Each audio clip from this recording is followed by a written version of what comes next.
So this is the third and final in a series of lectures on grand unification.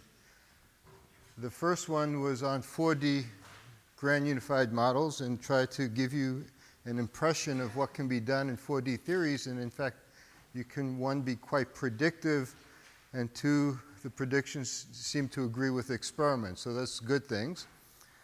There were problems with constructing 4D models having to do with doublet triplet splitting, having to do with breaking the gut symmetry.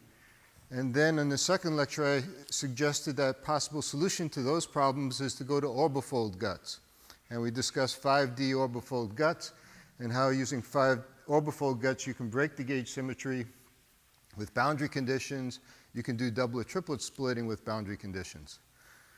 Of course, there's an obvious problem with orbifold gut field theories is that they're effective field theories because they're non-renormalizable. It's higher dimensional theory. And it would be nice to embed it into a more fundamental theory like string theory, in which case the effective cutoff in the orbifold gut field theory is replaced by the string scale. And it's a physical cutoff in the theory. And so that's what we're going to do today. We're going to discuss orbifold guts embedded into string theory. You've had introduction to string theory, heterotic strings with John Schwartz's lectures, and you had yesterday an introduction to orbifold guts in string theory with Hans Peter's lectures. And so I'm going to follow up on Hans Peter's lecture from yesterday and discuss one particular model in a paper that we wrote last summer, which gets very close to the MSSM. It's probably the closest anybody's ever gotten to the MSSM. And as far as we know, there's only one problem with it. And if there's questions at the end, you can ask me what the problem is. But let me discuss some of the fine features of this model. So what we're trying to do is by embedding orbifold guts into the heterotic string, we're trying to preserve gauge coupling unification, the nice features of that. We're trying to preserve the fact that low energy supersymmetry may solve the hierarchy problem, why the weak scale is so much smaller than the gut scale. So in particular, when we solve for the string vacua, we're going to look for supersymmetric solutions to the string vacua, assuming that supersymmetry will be broken at some low energy in the effective field theory that results. We'd like to preserve guts, and so therefore, because it gives you the family structure, SO10 is a beautiful symmetry, contains one family in a 16-dimensional representation of SO10, and so we'd like to preserve that property. SO10 also has a nice feature that it distinguishes, as Hans Peter said yesterday, it distinguishes the Higgs from the quarks and leptons because the Higgs are in 10-dimensional representation, quarks or leptons are in a 16-plit. And that's good for trying to solve problems like proton decay. So we'll discuss that. We want to preserve, sometimes you'd like to preserve Yukawa relations that come from gut theories, and you in principle can do it. In practice, you have to see. Gut scale is a natural seesaw scale, and so it can embed neutrino masses in gut theories very naturally. You'd like to do that also in string theory. In fact, there are papers in the literature which suggest that you can't do it in Z3 orbifolds, that you can't get Majorana masses for right-handed neutrinos in Z3 orbifolds. That was a problem. We're going to show you that that's not a problem as long as you don't use Z3 orbifolds. We're going to try to use the intuition, a bottom-up intuition from orbifold guts to construct string models. And we're going to use the idea of local guts. Okay, so that's the introduction. I am going to try to be very pedagogical. So some of the problems that I gave for homework will be solved here. I'm going to discuss what I mean by a local gut in detail. I'll discuss two families of SO10, why there are two families of SO10 at the fixed points, why the third family lives in the bulk, how you understand that, discuss R parity, how we got an exact R parity in our theories, and lastly, I want to discuss gauge coupling unification and proton decay, and anything else I don't discuss this morning, we can discuss this afternoon. So I'm starting out with the heterotic string. And just for notation's sake, we have left movers and we have right movers. The left movers have bosonic coordinates I equals 0 to 9 are the bosonic coordinates of the left movers. And then there are left movers which live in a 16-dimensional space which generate the E8 cross E8 gauge group. So we're talking about E8 cross E8 heterotic string. And this I goes from 1 to 16. We have right movers which are supersymmetric. And we have, so there is also fermionic right movers. And we are going to write this in a notation where the fermionic right movers are bosonized. And so we're going to discuss bosonized fermionic right movers. If you're interested in a nice review article on this, it was a paper by, a review by Luis Ibanez several years ago in lectures that he gave discussing a heterotic string. Okay.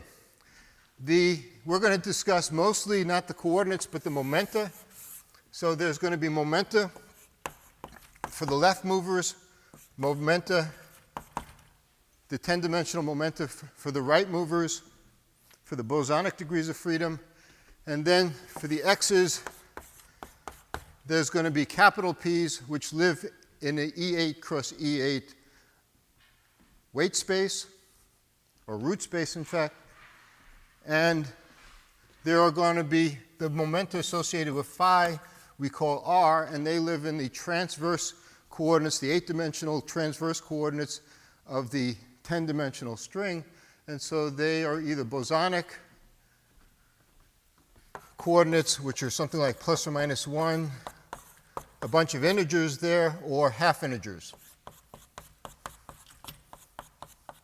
depending on whether we're talking about the Ramon sector or the Nouveau-Schwarz sector of the heterotic string.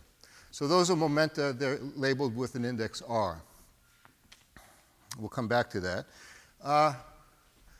The p's, so I'm not going to try to reproduce all of the heterotic string because that would be impossible to do. I'm not going to even try to do chapter something of Green, Schwarz, and Witten, but we'll try to give you the salient features. The p's say in E8, the momenta vectors in E8 have the following form. They're a set of vectors which are 8-dimensional, made up of integers. So these are vectors, or half integers.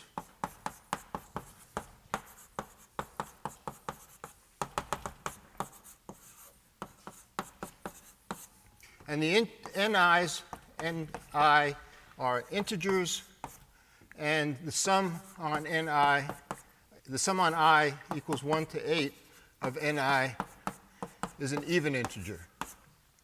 And that defines the root space of E8, 1 E8, and E8 cross E8 is just twice is a 16-dimensional vector made up of these.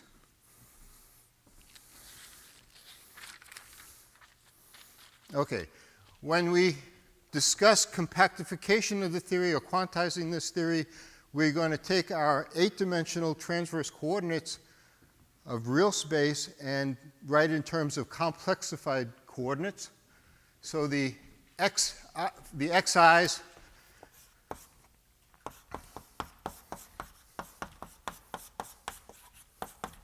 we're going to complexify it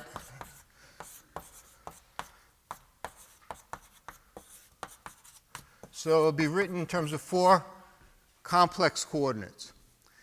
In the notation I used in the notes, this direction is ordinary space, the transverse directions of ordinary space-time. So those are not compactified. But the first 3 z's are compactified onto a product of 3 2-dimensional tori. Okay, so that sets up the notation and the discussion. Any questions? So the first 3 z's are going to be toroidal, and the last one is space-time. Okay. Now, we're working on an orbifold, which is a Z6 orbifold. So we take a torus and mod out by a Z6 rotation. The torus is this torus, and I probably should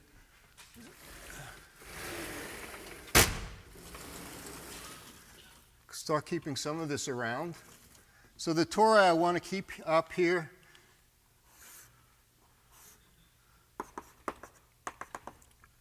a torus is defined by shifts in the plane. So this is the first torus, T2. It's defined by the root lattice of G2. You have arbitrary choices. Well, there's a complete literature on what choices you can make for these tori. What you just need to have is that the torus has to have the symmetry of the group that you're going to mod out by. And so this has a symmetry. G2 has a Z6 symmetry. The second torus will be defined by the root lattice of SU3. And the last one is going to be defined by the root lattice of SO4. So you translate, identify lines, this line with this line, identify this line with this line, and you define the torus. Okay? So this is T2 to the power 3. The rotation, the Z6 rotation, acts as an operation on the Z's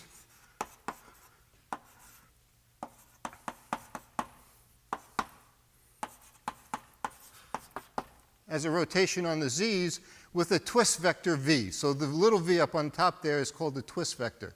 It defines how much you're rotating.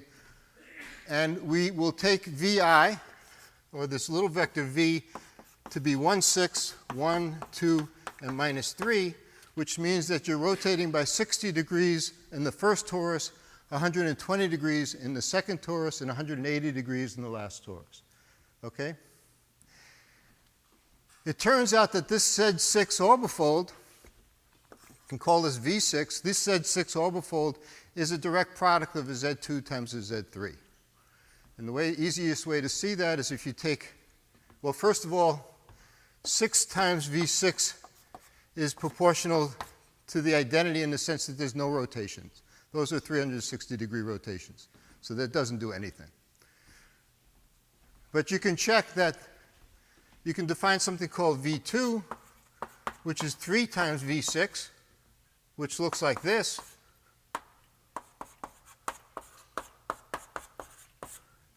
It rotates the first torus and it rotates the last torus, and that's all. It doesn't rotate the center torus. And V3, that would be a Z2 shift, twist. You can define a V3, which is a Z3 twist, which is equal to, it rotates the first and second torus by 120 degrees, and that's all. And the product of the Z2 and a Z3 twist gives you the Z6. Okay?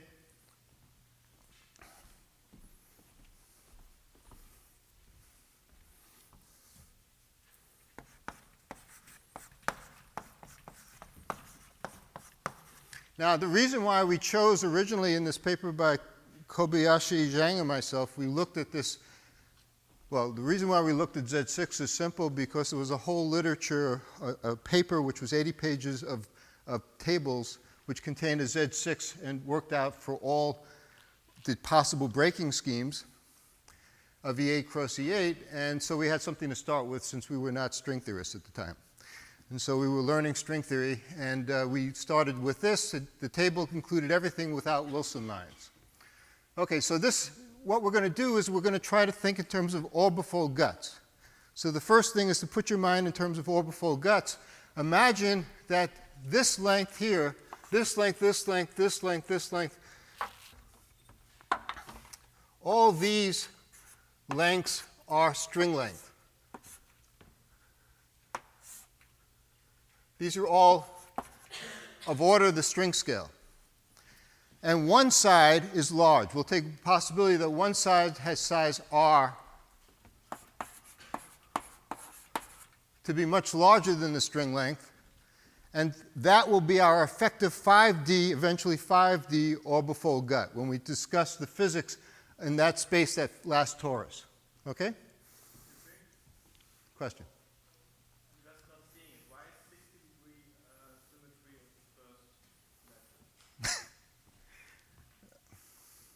It's a good question, and the only answer I can give you, short answer, is you have to actually draw the full lattice. Why, for example, this has a 120-degree rotation? It's easy, but what you really don't see is the full lattice here, right? The octet, et cetera. And in fact, that the lattice has a 120-degree rotational symmetry, and that if you make a 120-degree rotation, you go from here to here, and then you can shift back to there. You got to draw that picture. That picture, when drawn out, will be clear why it has the Z6 symmetry, okay?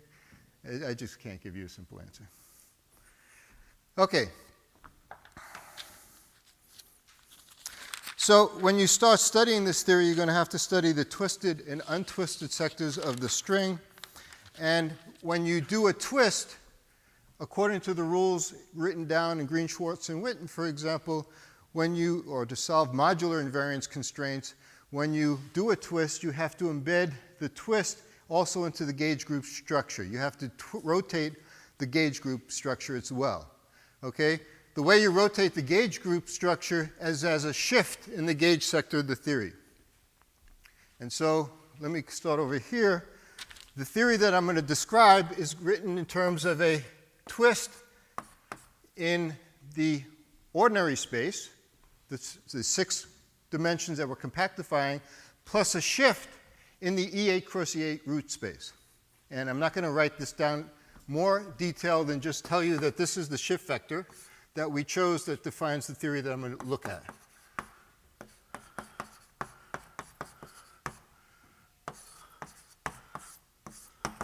And I'm only going to be interested in the first E8 in these lectures, and so that is the 8-dimensional vector in the first E8. It's 1/3, -1/2, -1/2, and then 5 zeros. Okay? And the second E8, we wrote it down as well, but I'm not interested in it for the purpose of the lecture. We also define a Wilson line. There are 2 Wilson lines, W3 and W2.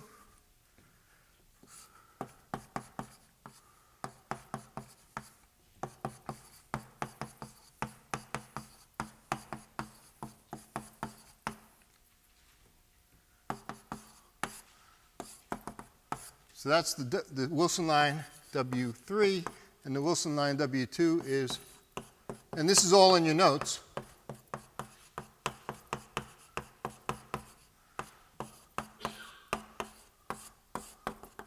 Okay.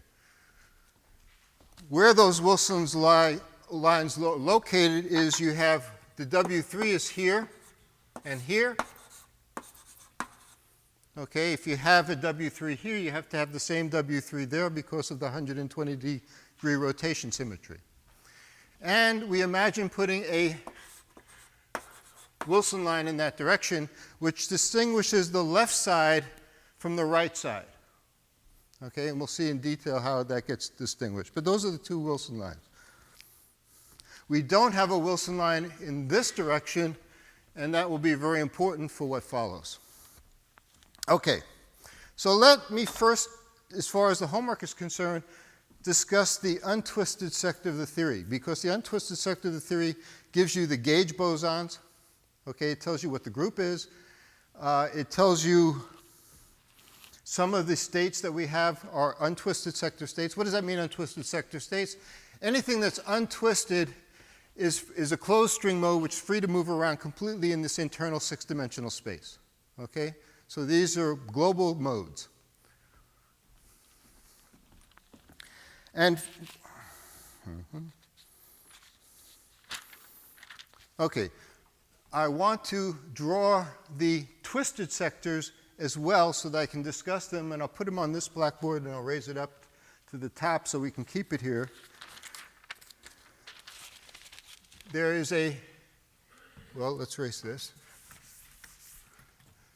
There's a T1 and T5 twisted sector of the theory. It looks like this. It has fixed points.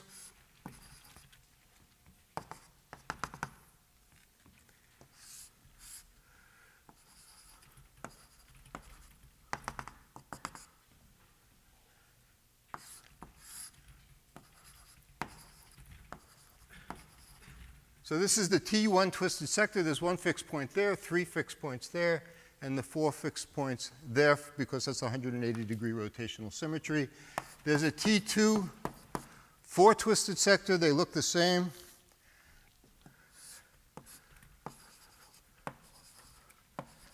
There are 3 fixed points there. It's a Z3 rotation. Remember, the twice V6 gives you a Z3 rotational symmetry. Okay, so there's a Z3 here. There are 3 fixed points. Why they all line up there? You have to work it out, draw the full. I sat down and drew the full picture and then did all the shifts to see where they come back when you do a rotation.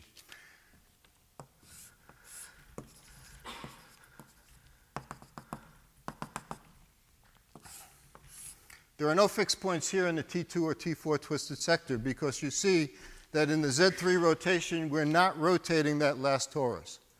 The last torus is being unrotated. And finally, there's a T3 twisted sector, which looks like this. It's a Z2 rotation in the first torus. So there's 4 fixed points. It doesn't do anything to this torus.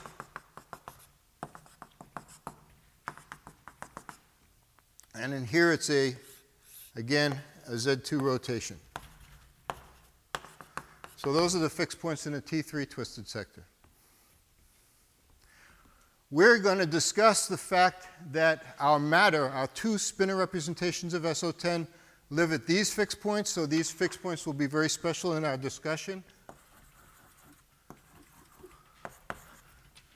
And in fact, I want to show you that you have a local SO10 at those 2 fixed points and that there is a massless spinor at those 2 fixed points.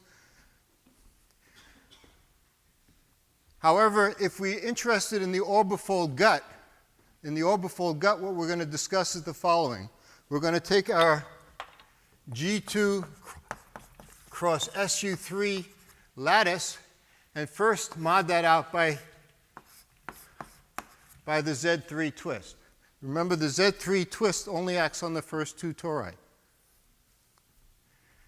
And then, once we've done that, later we'll add on the SO4. Well, the SO4 is there, but later we'll mod out by the Z2 twist, which now, for the first time, acts on the SO4 torus. When we do the first operation, G2 cross SU3 mod Z3, what we're going to get is an effective 6D field theory.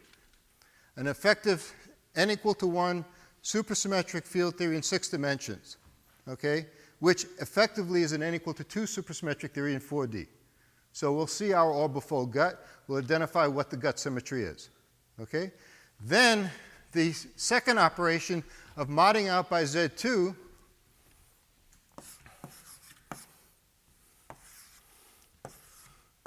modding out the whole thing by Z2 and adding the Wilson line will give us our 2 parity operations which will give us an effective S1 over Z2 cross Z2 prime.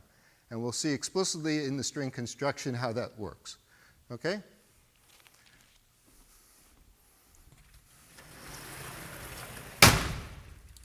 Okay.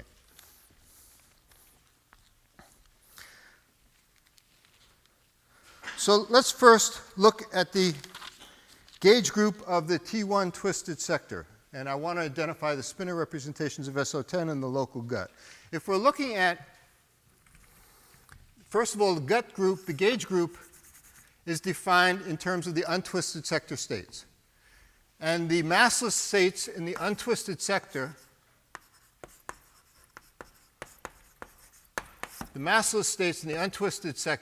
satisfy p squared. That p, capital P squared, is equal to 2. So that's the first condition on having a massless degree of freedom. And then we have to satisfy what's called the GSO projection condition, which is p dot v6 minus r dot v little v6 is equal to an integer. Okay? And in fact, if we're interested, so let me first identify for you r. The r squared has to be equal to 1 to give you the massless states. And if we're interested in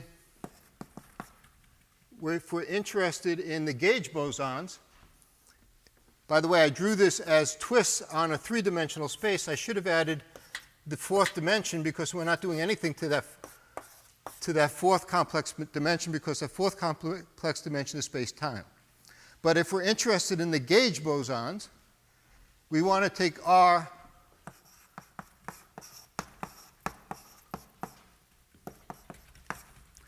to have helicity modes or spin modes, vector modes in the fourth direction in ordinary space-time. Those are our gauge bosons. And if we take those gauge bosons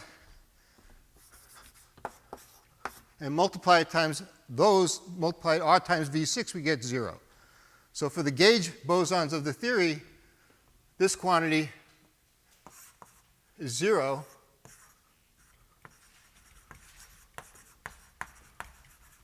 Okay? So we can use that to then identify what are our massless gauge sector of the theory. The massless gauge sector of the theory has to satisfy P dot V6 is equal to an integer. Okay. You get the fermions by taking R equals half integer, but let's not worry about the fermions, let's just worry about the bosons. Okay. So the question is what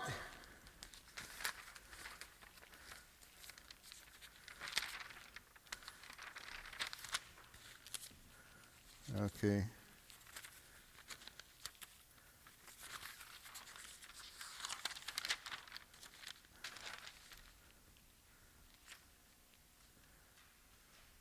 What are the solutions to this equation? V6 is written right here, and I'm only interested in the first E8. Okay, I'm going to forget about the second E8. That's the hidden sector. So the solutions of this equation, P dot V6 equals an integer, is given by, and you remember P has to be in that set. P squared has to be equal to 2. And if you ask what are the solutions to this equation, you find out they're of the following form. 0, 0, 0. Plus or minus 1, plus or minus 1, and then 0, 0, 0, where this plus or minus 1 can be in any position in the last 5 spaces. That, in fact, is the Cartan-Weil notation for the SO10 generators, the non-zero SO10 generators. So that's SO10. But in addition, we have the following.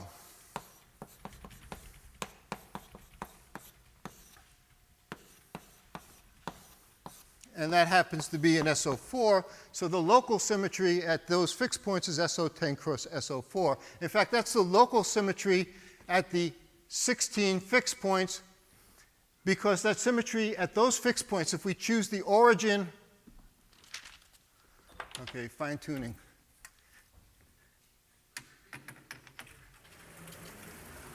Small complication can occur, but I'm imagining I'm going to have my states live here, here, and then at these 2 points, those states are not affected at all by Wilson lines, and so those are the local gut symmetries at those fixed points. Okay, it's SO10 cross SO4. We've just identified it. Okay, now the next thing we want to do is we want to show that there are massless spinor representations of SO10 at those fixed points, and by doing this calculation, you might get a better understanding of why we're saying that the symmetry there is actually SO10. Okay, because we'll have complete representations of SO10 at those fixed points. So let's look at the massless sector of that theory at the T1 fixed points. In red, both of them, the only Wilson line we have is in that direction. These are at the origin. They're not affected by those Wilson lines. Okay? So they're not affected at all by the Wilson line, and so the equations of motion, the mass condition, is the following equation. 1/2 P plus V6 squared minus 1, and this is for bosonic modes.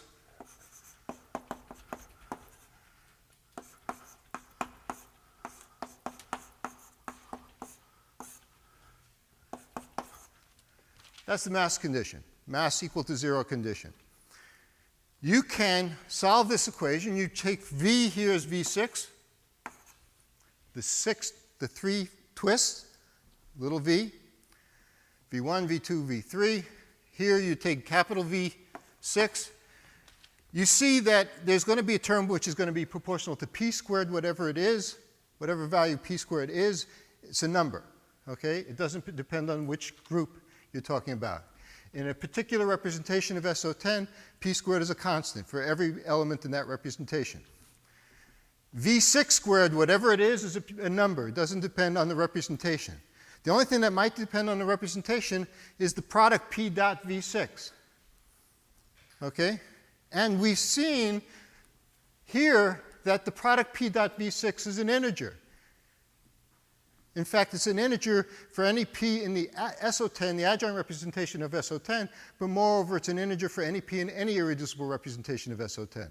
And so therefore, all our multiplets will come in complete representations of SO10 at those fixed points.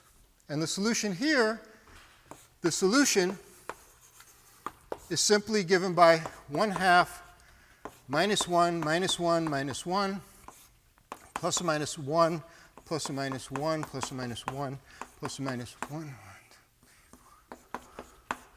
with an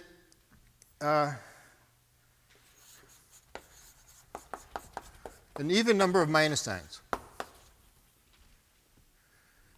And so this, in fact, gives us the 16-dimensional representation of SO10. In fact, it's sort of opposite to what I defined as a spinor representation of SO10 before. It was what I called the 16 bar, but it's irrelevant. You can always call, it's just a name, whether it's 16 or 16 bar. So in our papers, we call this the 16-dimensional representation of SO10 with a, here's 3 minus signs, so with an odd number of minus signs over here. And those transform as a spinor under SO10, and that's the SO10 generators. Okay, so it transforms as a spinor under those SO10 generators. Questions? So we've got the local gut, and we've already got 2 families of quarks and leptons in complete representations of SO10 sitting at those 2 fixed points. Question? You have T1 and T5. Do they both give independent fixed points? Well, I wrote it down. They both have those fixed points, and in T5 are the CPT conjugate states of the states in T1. And so you only get half of them out of T1. Okay. So if there's no questions, I want to discuss the orbifold gut limit. Okay? The limit where we take this direction much larger than this direction and identify the orbifold gut gauge group.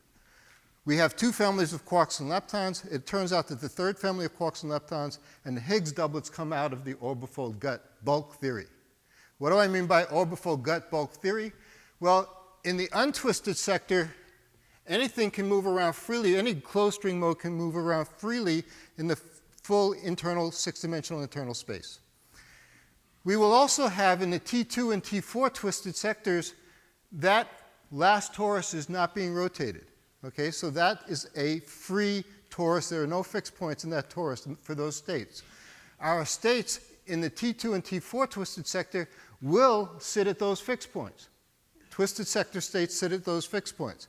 However, those closed string modes which sit at those fixed points in the T2 and T4 twisted sector are still free to move around in that final torus. And so all of these states in the untwisted sector and the T2 and T4 twisted sector we call bulk modes. We'll identify as bulk modes of an orbifold gut field theory.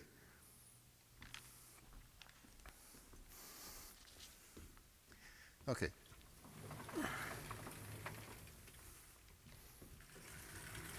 So let's identify that orbifold gut field theory. We'll find out that it's an SU6 orbifold gut. This is based on a paper that I wrote more recently with Ben Dundee, who's a student here, and postdoc Akin Vingurter, studying the orbifold gut limit.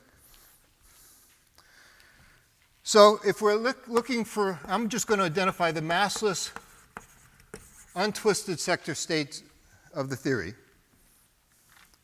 They satisfy, and I'm interested in the gauge group. The p's are vectors in E8. We're only interested in the first E8. They satisfy p squared equal to 2. And we're only doing a Z3 orbifold right now. We'll do the Z2 later. Okay? At the Z3 level, we have to satisfy this condition. This is the so-called Gso condition. P dot V3, what is V3? Well, V3 is equal to 2 times V6. And then, of course, there's going to be a V2, which is equal to 3 times V6.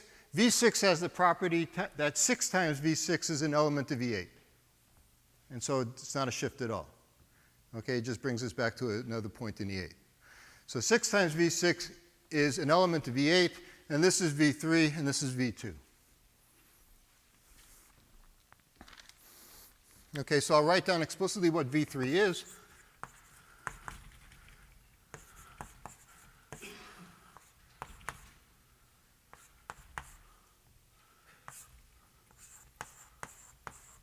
I just put the bar there to guide the eye because on the right-hand side of the bar is the SO10 symmetry.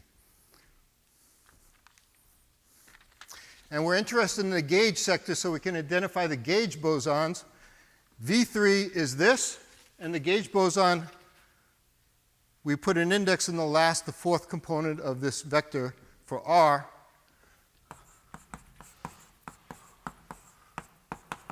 And that'll identify the gauge bosons clearly. For the gauge sector, that is 0, right? R dot V3 is 0, so we're interested in P dot V3 is equal to an integer. However, we have to, here, we also have to include the Wilson lines, okay, in this calculation, because when I say we're doing a Z3 orbifold, that Z3 orbifold includes the Wilson lines in this internal space. And so we're talking about the Z3 plus the Wilson line, and the Wilson line is written right here. So we also have to satisfy the constraint that P dot W3 is an integer. And that'll define our gauge group in this sector of the theory. Okay, so you can work it out. I'll give you the solution. The solution for this equation is just equal to P is equal to 0 plus or minus 1 plus or minus 1 is 5 zeros. That's part of it. That would give you an SO4 symmetry. We also have 0, 0, 0, and putting the plus or minus 1s in this. By the way, these can only be in these first 2 slots, but these can be in any one of the 5 slots, so you have all the permutations there. You get an SO10 symmetry. And it would be just that, except for the fact that you get additional states, which are 0, 0, plus or minus 1, where this can be either there or there, and you get plus or minus 1 here,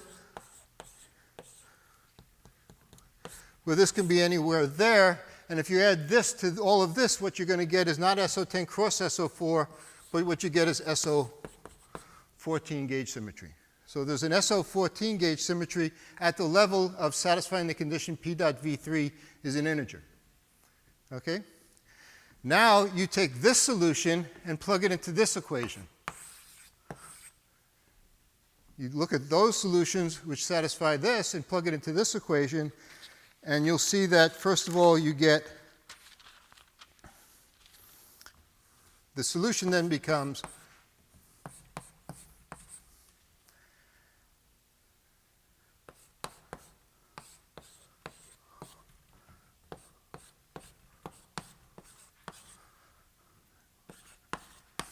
where these plus 1 or minus 1 can be in anywhere of the last 6 slots.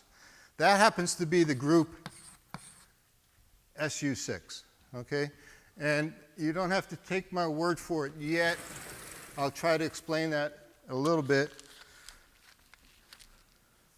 So I claim that the gauge group here that we're going to get is an SU6 orbifold gut. Our bulk theory will have an SU6 orbifold gut. Well, let me explain this. How do you represent SU3?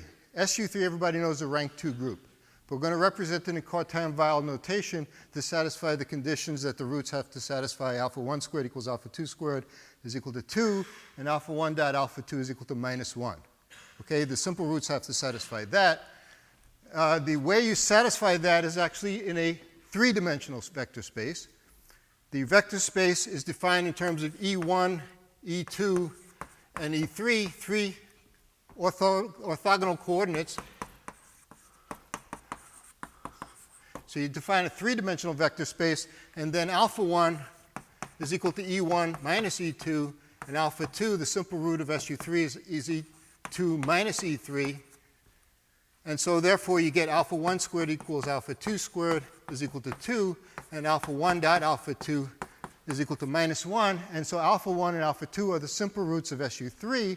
They lie in the hyperplane of this three-dimensional vector space. Once that's said, you should be able to see that this, we just have plus 1 and minus 1 here, and you can move those pluses and minuses all around. By this, you can just change that to minus and plus, but you can move it all around. All those permutations give you the six-dimensional space, but it gives you the roots, the simple roots of SU6, just like those are the simple roots of SU3. Okay? So we've defined the simple roots of SU6 in this Cartan vowel notation. I don't remember who else's name goes along with that, but it's not relevant. Okay, so we have an SU6 orbifold gut. I want to show you that you have an SU6 n equal to 1 supersymmetric SU6 orbifold gut. Okay? What I've identified you is the vector multiplet. There's fermions associated with this. So we have the 35-dimensional representation of SU6. The vector multiplet contains a gauge field, and it also contains a fermion, the gaugino. But in an n equal to 1 supersymmetric theory in 6 dimensions, when you break it down to 4 dimensions, you also get a chiral multiplet in the adjoint representation. So where is that coming from? Well, that's very simple. We want to just satisfy this condition. But there's two ways of satisfying this condition. If we take R in the third component, acting on the third torus,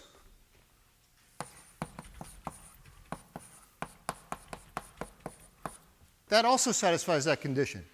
That's called the U3 untwisted sector. So this is the U3 untwisted sector. This is the gauge degrees of freedom. The U3 untwisted sector satisfies the same constraints. And therefore, we get a massless chiral adjoint. It's an adjoint because it's living in the same representation as the adjoint of the vectors. It's chiral because it's the spatial degrees of freedom of this vector are in the internal space. Okay, so it's a scalar. It's not a vector of ordinary space-time.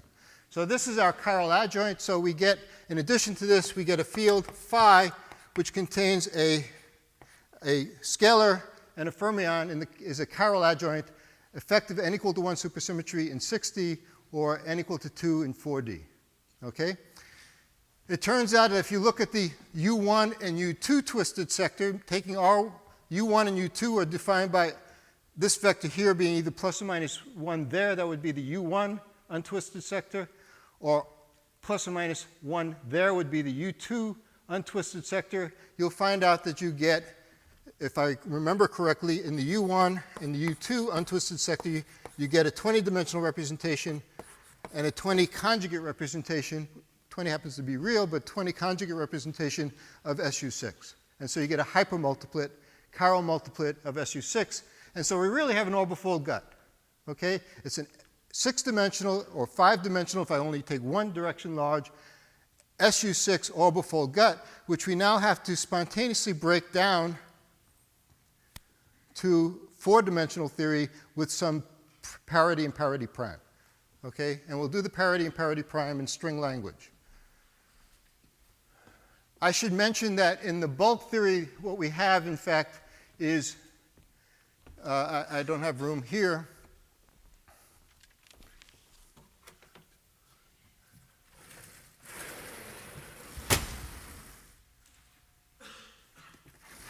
We lost the black, oh, there it is. The bulk theory, the SU6 orbifold gut, we'll think of it as a 5D orbifold gut, has in the bulk the V and the phi in the 35-dimensional representation of SU6.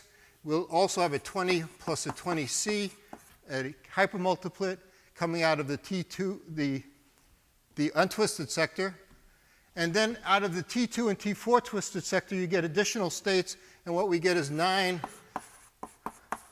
hypermultiplets in the 6-dimensional representation of SU6. Okay? And see, these are the states in our orbifold gut. And so we're going to draw a picture of that orbifold gut. Right now, the picture says we have SU6 in the bulk, and these are all bulk modes. Okay? And now what we have to do is a Z2 cross Z2 prime orbifolding of this SU6 theory. In the end, when I do the Z2 cross Z2 orbifolding, one Z2 will become from the shift vector V2, and the other Z2 prime will become from the shift plus a Wilson line, okay, W2. When I do that, what we're going to find out is that we're going to get an SU5 brane over here. In other words, those T1 fixed points have an local SU5 gauge symmetry at those T1 fixed points. The states come in complete representations of SO10 just because of the way you construct the string, and the P.V6, remember, is SO10. But we've broken that SO10 symmetry down with the Wilson line W3 and with the V3 and the V2. In fact, V3, so those two fixed points have a local SU5, and on the other side, when we include the Wilson line, we'll get a local SU4 cross SU2 gauge symmetry. You should correct that in the notes. I wrote it as standard model, but it's SU4 cross SU2. I made a mistake. And the overlap between the SU5 and the SU4 cross SU2 is this MSSM. So we just have the MSSM gauge symmetry coming out of the first D8. Okay, if you ask what happened to the extra U1s, they're still there. We haven't broken the rank of the group. Okay? And we have two families sitting on our SU5 brane, which will become relevant when we discuss proton decay. Okay, you might want to put the light families we'll put in the bulk, and in orbifold gut model building, you put the light families in the bulk, and you put the third family on the brane to preserve Yukawa coupling, unification, et cetera. Well, you know, you can do anything in field theory. In string theory, you're stuck with your choice of those numbers, and then you live with whatever you get after that. Okay, question? What do you mean by brane? Those two fixed points, those two twisted sector fixed points, we're going to imagine that those two fixed points are very close together. They're an effective 4-dimensional. When you say that our matter lives on that fixed point, that fixed point, that fixed point, our matter, our two families of quarks and leptons, are in a 3+1 dimensional hyperspace of the full 10-dimensional theory. That is a brane. It's what we're calling an orbifold heterotic brane. It's not a D brane, but it's a hypersurface, which you might call a brane. So that's what I mean. If you don't like the language, you can invent your own, but I'm just telling you that it's a 3+1 dimensional hypersurface in your full 10-dimensional space. Okay? And our matter lives solely on that hypersurface. That is typically what you would call a brane. Okay. And then we have these bulk states, these states that live in the bulk. I want to show you where our Higgs comes from and our third family of quarks and leptons come from. Okay? Questions? Okay, but before I do that, I have to show you how you break the SU6 down to SU3 cross SU, down to the standard model with our Z2 cross Z2 prime orbifold.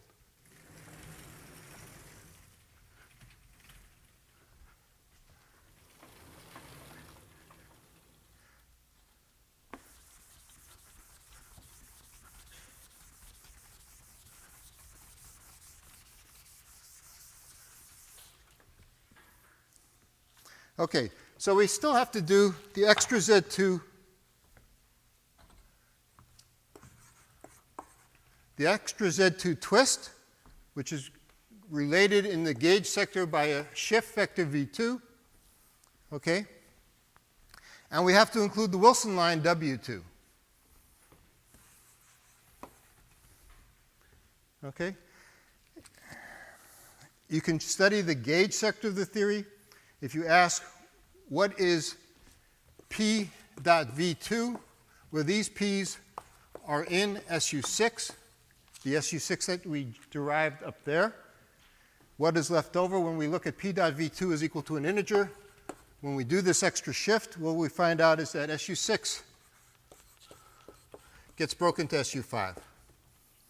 The only bosons which are left over at that point are the ones which satisfy plus or minus 0, 0, 0, plus 1, minus 1, and then 3 zeros. And these can be permuted all over. And so you have the SU5 subgroup of SU6, which happens to be the SU5 subgroup of the original SO10 local SO10 gut. So we have Georgi-Glashow SU5 already there as the gauge symmetry on this brane.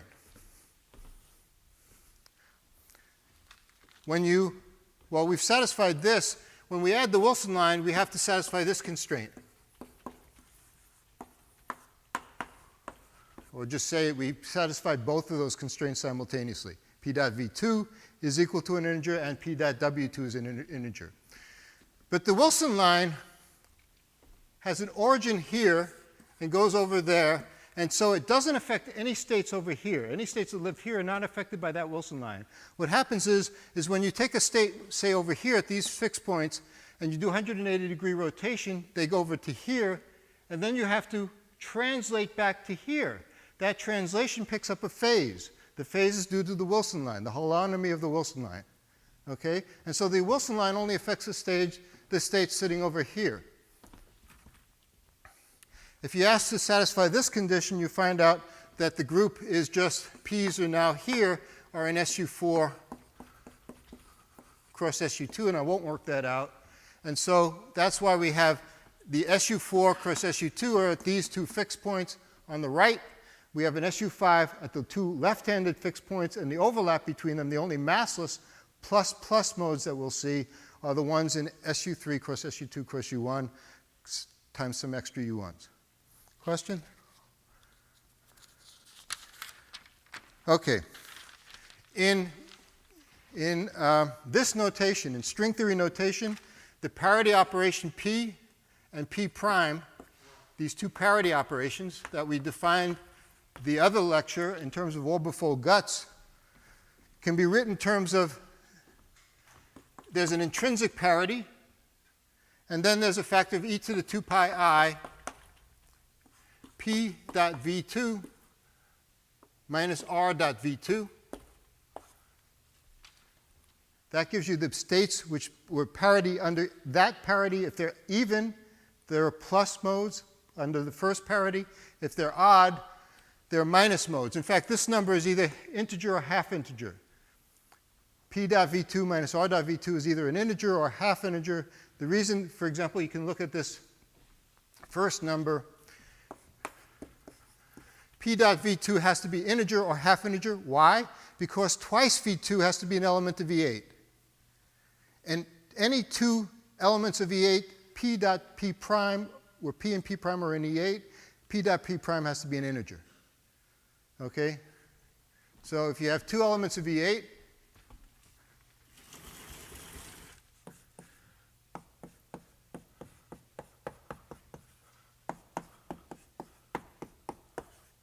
then that P dot P prime has to be an integer.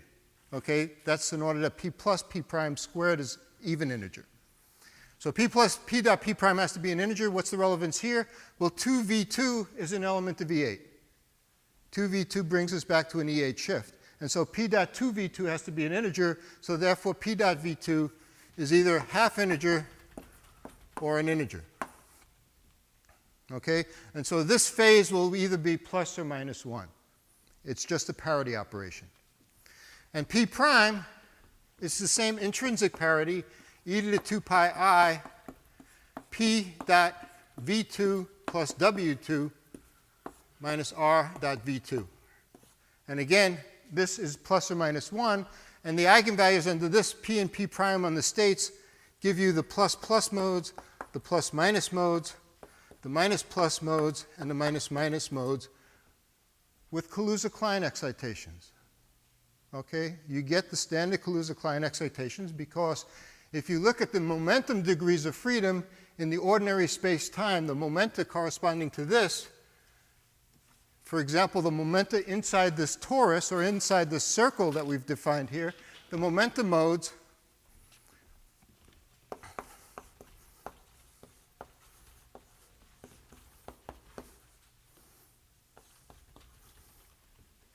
go like 1 over r, where m is an integer. Those are the momentous solutions of the states going around the circle. There's an extra correction to that when you have Wilson lines, and I forgot if it's plus or minus. I think it's plus. So the momentum modes satisfy that condition where m is an integer. This number is either an integer or a half integer, and so you get the m integer modes, kk modes for plus, plus, and minus, minus, and you get the m plus a half for the plus, minus, and minus plus modes. So you get the whole set of kk modes just like you would have in an orbifold gut compactification. Okay, this was discussed in detail in the 2 papers that I wrote with Kobayashi and Zhang.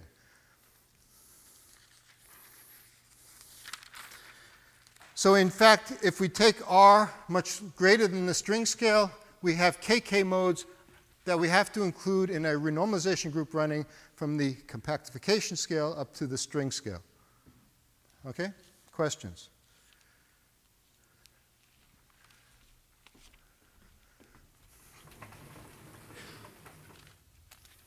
Okay, so let's identify the gauge and Higgs sector of the theory because they're coming out of the bulk.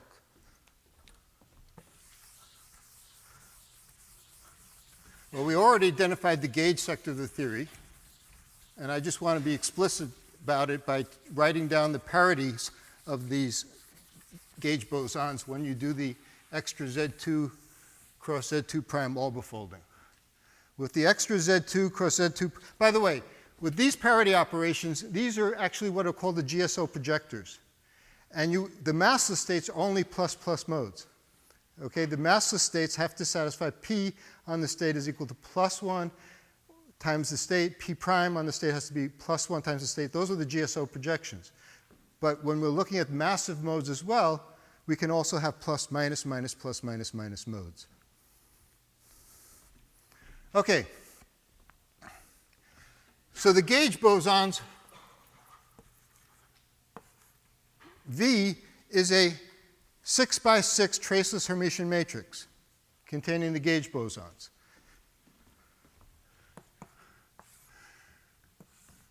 When you break it down to the standard model, we have plus plus modes here. This is 3 by 3. That's the SU3 gauge bosons. We have plus plus modes here. That's the SU2 gauge bosons. And then we have plus plus down here. That's U1 hypercharged gauge bosons. Excuse me. Did I do that right? Yeah, that's right. No, that's not right. This is a U1, but it's not hypercharged. That is the U1 coming out of SU. When you break SU6 down to SU5 cross U1, that's that extra U1. But it's not hypercharged. So SU2 is here, SU3 is here, and hypercharge is somewhere in here. Okay. Then you have a plus minus modes here. They're a triplet under SU3, a doublet under SU2, standard model SU2. You have the conjugates here. And you have minus plus modes here, which are a triplet under SU3, but a singlet under SU2. And you also have minus minus modes here, which are a doublet under SU2 and a singlet under SU3. Together, these form a five-plet of SU5, these modes. And our Higgs, in fact, will come out of the chiral adjoint field. And here you have the conjugate of these states. Okay? So if we look at the phi degrees of freedom, where our Higgs is going to come from, this is the chiral adjoint. It also has the same structure, but it has different quantum numbers under the 2 parities. In fact,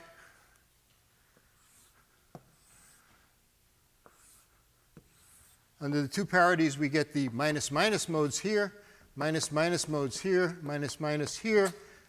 These are the states which match up with those states that become massive. Gauge Kaluza-Klein modes become massive. There are massless states here. The lowest excitations are massless. But then the KK modes match up with these to get mass. We have minus plus modes here. So this is 3 cross 3. This is 2 by 2. This is 3 by 2.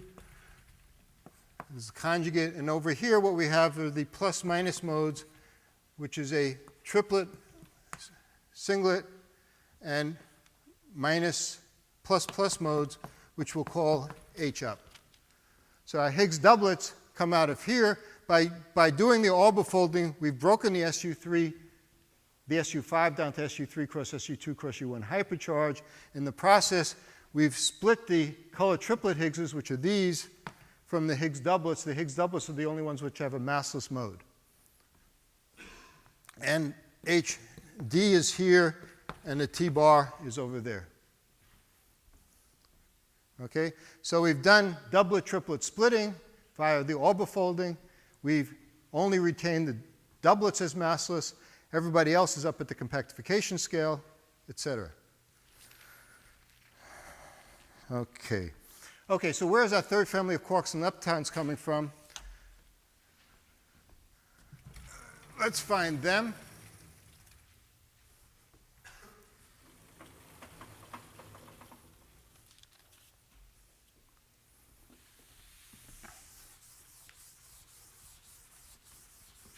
What Hans Peter told you yesterday is that only the top quark can get a cubic Euclid coupling. In other words, only renormalizable coupling is for the top quark. Everybody else has effective higher dimensional operators proportional to singlets, which have to give VEVs to give you all masses for 3 by 3 matrices for all the 3 families of quarks and leptons. But the top quark gets a tree-level mass. Why? Because when you break SU6 down to SU5, say, and then you break it down to the standard model, at this level we have a 20 plus a 20C. And under SU5, the 20 breaks up into a 10 plus a 10 bar. And then the 20C breaks up into a 10 plus a 10 bar as well.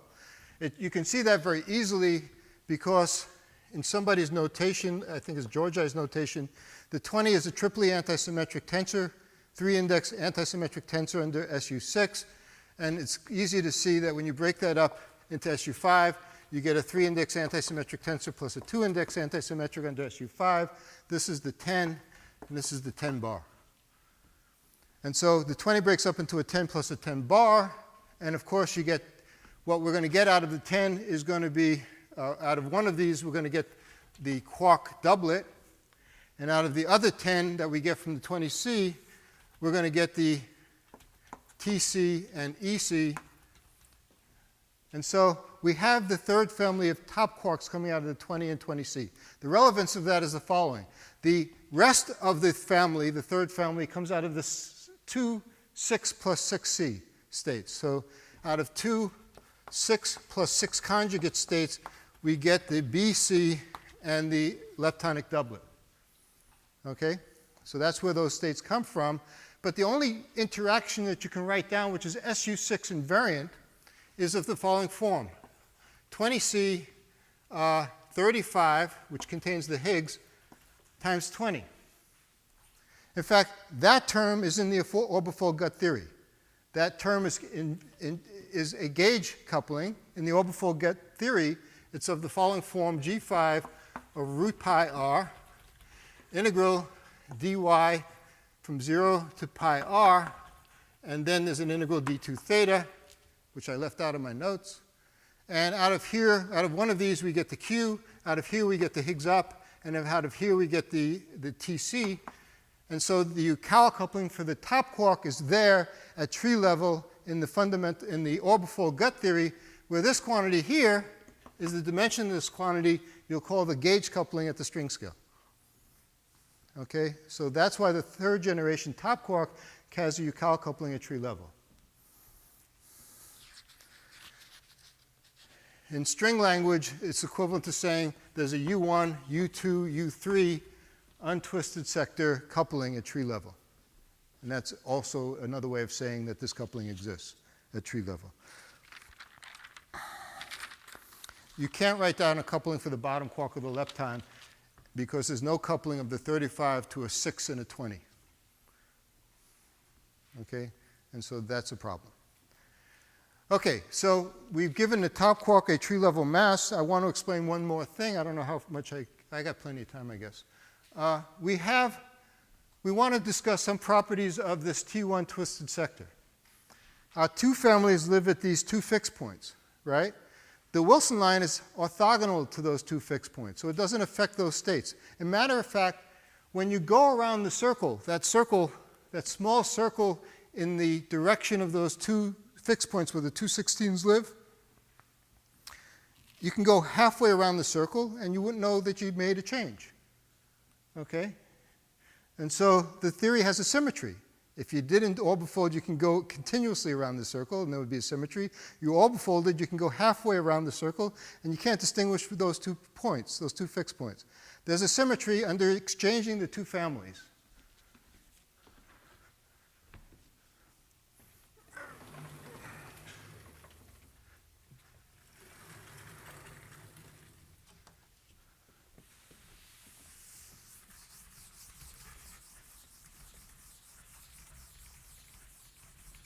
Never wear black when you're writing on a blackboard like this.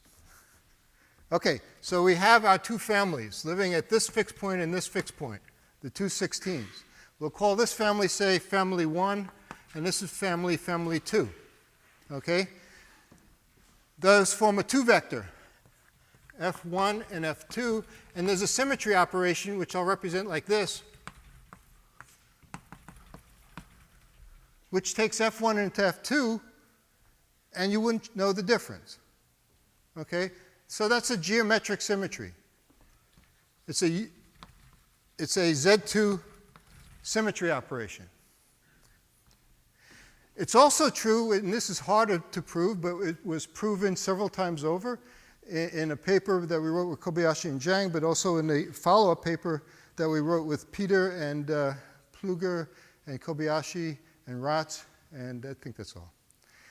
At any rate, in the follow-up paper, we discussed all the discrete non-abelian family symmetries that can come out of heterotic string. And one of them was this symmetry, which takes this state into this state.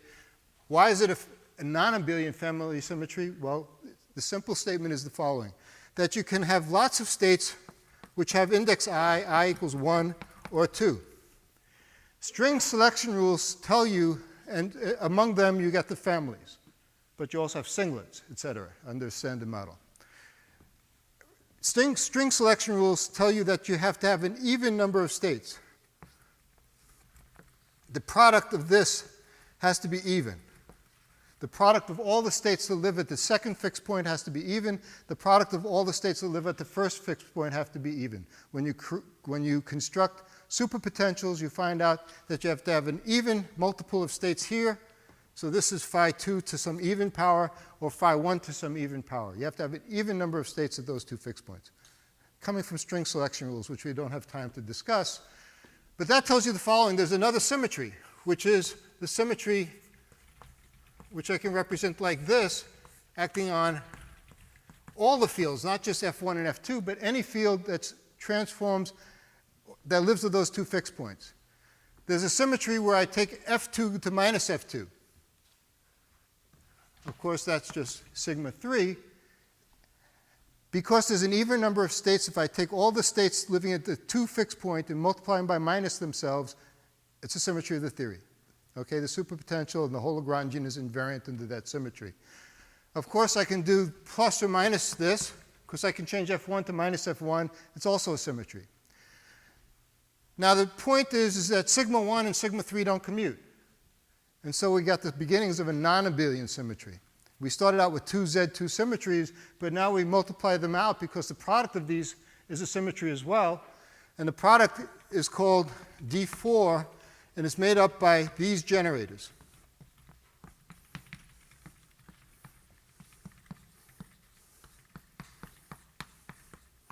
So these are the generators of the D4 subgroup of SU2. The D4 non-abelian subgroup of SU2 is a discrete non-abelian symmetry, order 8 generators, and that is a symmetry of the string theory. Okay, the string theory and all its interactions respect that D4 family symmetry. I call it a family symmetry because, in fact, yesterday there was a question about flavor-changing neutral currents and supersymmetry breaking. Well, there's two ways to get around problems with flavor-changing neutral currents. One is to have dilaton mediation in general, but in this theory, the T moduli respect that flavor symmetry. And so they couple equally to the first family and the second family. And so you can have T modulus symmetry breaking, and you still don't generate large problems with flavor-changing neutral currents. And in fact, that was studied in a paper with 4 authors, one of which is Ko, another one is Kobayashi, third one I can't remember, and the fourth one is me, on D4 family symmetry and flavor-changing neutral currents interactions in string theory. Okay, so we have a family symmetry, which is very nice because I told you earlier that it's nice to have family symmetries. The first 2 families transform as a doublet, and the third family and the Higgs up and Higgs down transform as singlets under the D4 family symmetry. That's another reason why we can generate a mass term for the third family, but not for the first 2 until we break this spontaneously, this D4 family symmetry. Question? Well, like I said, there are a lot of fields that live at these fixed points. Some of them are singlets under the standard model. Some of them we had to give large vevs to lift. I'm not going to go into the exotic masses. We gave them mass by coupling them to singlets, which gave large vevs. Some of those singlets live at those 2 fixed points. You can preserve a resemblance of the D4 family symmetry by saying the singlets that live at those 2 fixed points get vevs, but they get approximately equal vev. And then you still have the D4 family symmetry manifest in the fermion mass matrix, Euclid matrices. And in fact, we studied that in the paper with 7 authors, Lebedev et al. Okay, the one from last summer. Okay, I wanted to study in the last 10 minutes, I want to discuss R parity in these theories. We have an exact R parity. Okay? And then this afternoon, probably I don't have time to finish now, but this afternoon, if you ask, I'll discuss gauge coupling unification in these theories and proton decay. If you don't ask, well, that's life. So we have an exact R parity in this theory. And the way we get R parity is in the following way.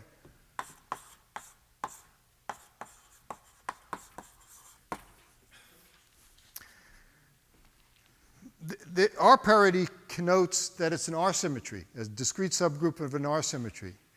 But in fact, you don't need a discrete subgroup of an R symmetry to protect you from these operators that you don't want in your low energy theory.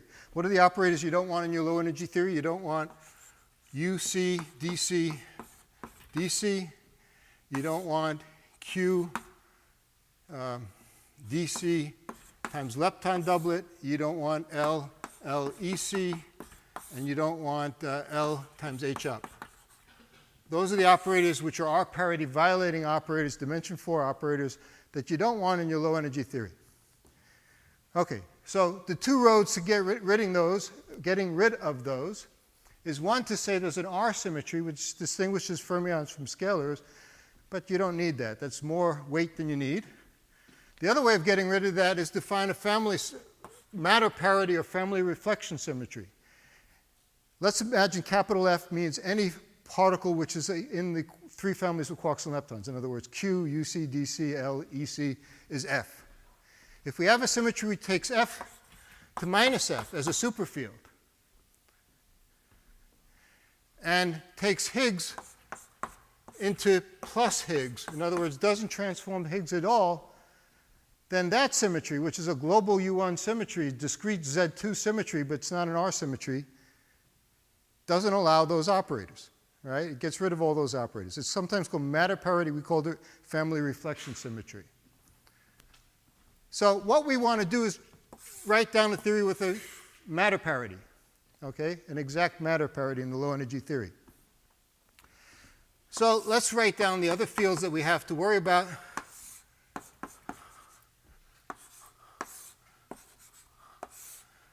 So these are quark leptons, and let's ask how they transform under baryon number minus lepton number.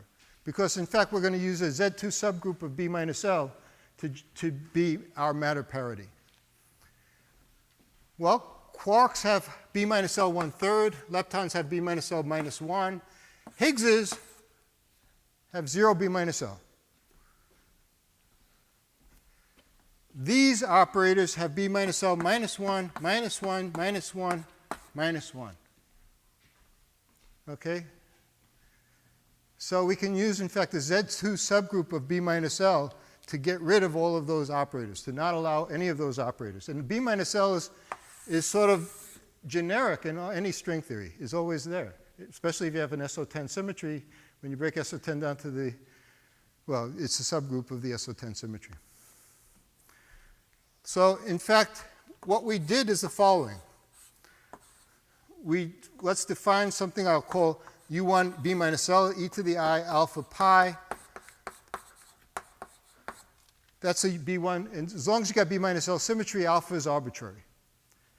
But remember, we have all of these singlets. All of these singlets under the standard model will get vacuum expectation value. Okay? Typically they have B minus L charge. And typically they'll break B minus L down to nothing. So what we did is following. We defined in our gauge theory, when breaking it down to the standard model, we have left over 8 U1s. We have an SU4 cross SU2 hidden sector gauge group, and we have 8 U1s to play with. We defined a generalized B minus L, which is standard on standard model quarks and leptons. In other words, those charges on standard model particles. Okay?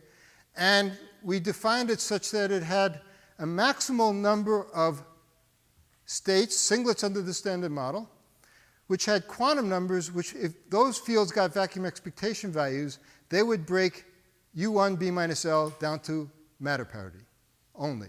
Okay? Maximal number of those singlets. Not all of the singlets have that property. But it's only those singlets we allow to get large vacuum expectation values to give exotics mass, to give Yukawa couplings, et cetera, et cetera. And then in the low energy theory, we have an exact B minus L, or R parity, matter parity. Okay?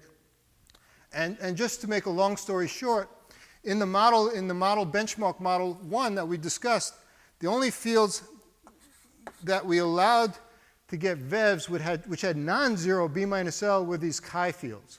And they had B minus L charge plus or minus 2. In fact, those are the fields which give Majorana masses. If they have B minus L charge plus 2, minus 2, B minus L charge minus 2, you can couple them directly to two right-handed neutrinos to give them Majorana masses. And typically there's a bunch of other singlets here which have B minus L charge 0.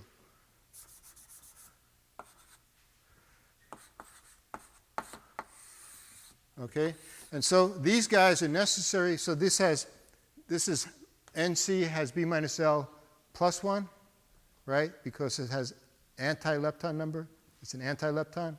So it has plus 1, minus 2. That exists. And it gives right-handed neutrinos a mass, a Majorana mass, a large Majorana mass. We have the seesaw mechanism in our theories. At the same time, that breaks alpha. When you give this a VEV, it breaks alpha down to,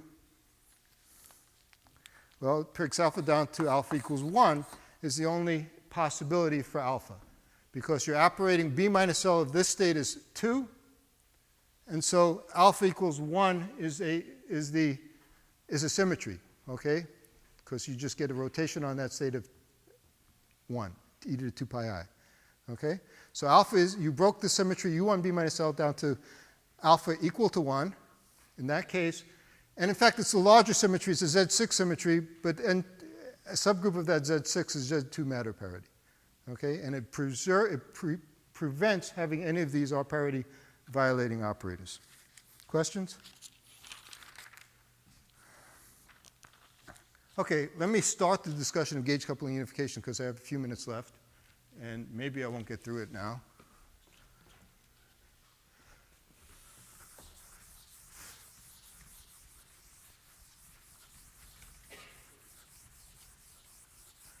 There are two things. So this is the work that we did with Dundee and Wingärter, more recent paper. In string theory, you have to satisfy more constraints than you have to do in a general orbifold gut. One of the constraints that you have to satisfy is the following constraint, that the value of alpha gut at the string scale, at M string, has to be related to the Planck scale. So this is perturbative heterotic string. You have to satisfy this constraint. Okay? I'm not going to derive that constraint for you, but it's in all the literature. Alpha gut, sometimes this is called alpha string. That's a little confusing for me. It's really the value of the gauge coupling constant alpha gut at the string scale has to satisfy that number. Okay? The gauge couplings, remember the string scale, well, we have the Planck scale. We're going to have a string scale, which is less than the Planck scale typically. This is energy. We have the weak scale down here. And somewhere around here, we have a compactification scale. And the ratio of the string scale to the compactification scale is determined by low energy physics. Because remember, M string is playing the role of the cutoff in our orbifold gut. And the other day, I told you the ratio of the cutoff scale to the compactification scale is determined by renormalization group running of the 3 low energy coupling constants such that they unify, that they equal at the string scale. Okay? And that's the value alpha gut at M string. And so you renormalize the low energy coupling constants up to the string scale. You use the following equation. Alpha I minus 1 at mz is equal to alpha gut minus 1 at M string minus bi over 2 pi MSSM states, the master states of your theory, log M string over mz minus bi, okay, plus 1 over 4 pi bi plus plus, the plus plus modes, bi minus minus, the minus minus modes. We get the Kaluza-Klein excitations above the compactification scale, log of M string over M compactification, where M compactification, MC, is equal to 1 over R, the large radius, minus BG over 2 pi M string over M compactification minus 1. And this is the linear renormalization group running that you get in effective field theory analysis of the string theory up to the string scale. Now, this part of the theory would come out of a string calculation as well. You would call this ratio the T modulus of this SO4 torus. That is in string theory. In fact, this linear part also is in string theory, but the relationship between these two are fixed in string theory, and you don't get the same result in field theory calculation. So this coefficient here of the ms over m string, this would be T modulus, is different than you would get from a string calculation. We haven't done the string calculation. But this term, first of all, is very important. You only get this term if you have an n equal to 2, effective n equal to 2 supersymmetry, which we have because we have the orbifold gut. So we have one dimension which has an effective n equal to 2 supersymmetry in 4D, and that gives you these linear terms or when you go above the compactification scale. So this coefficient is exactly what was gotten by Kaplinovsky, Louis, and Dixon in their analysis. The coefficient here is slightly different than you would get, and we haven't done that calculation because what they did is not relevant for what we do because we have a Wilson line in one direction, and that changes things. Okay, but at any rate, you get this linear term. The linear term is absolutely necessary because if you ask, the gut scale will turn out to be around there, the 4D gut scale, which is sort of an imaginary mirage unification. There's no 4D gut scale in the theory, but things look like they unify at a 4D gut scale from low energies. Turns out the compactification scale is typically lower than the gut scale. The string scale is above the 4D gut scale. This is slightly lower than the Planck scale, and how low it is determines what the value of alpha gut at the string scale is. In order to get from alpha at a gut scale, which is like 1 over 24, to alpha at a string scale, which is determined by this relationship, typically requires some linear running. And so the linear running is good. Okay? Okay, so we analyze this. I'll end in about 2 minutes. We analyze this for the KK modes, bulk modes in the theory, and see if they focus the gauge coupling so that they unify at the string scale.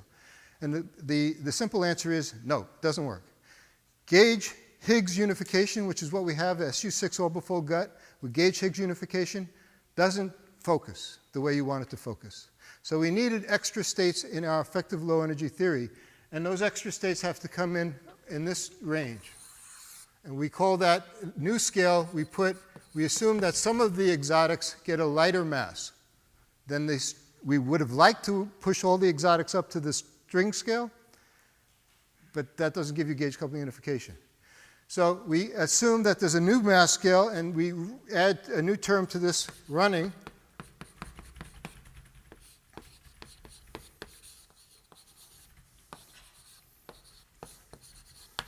And so we just picked and chose, in a field theory way, which exotics can be light to get gauge coupling unification to work. And in our paper, we have a table of all the models that work.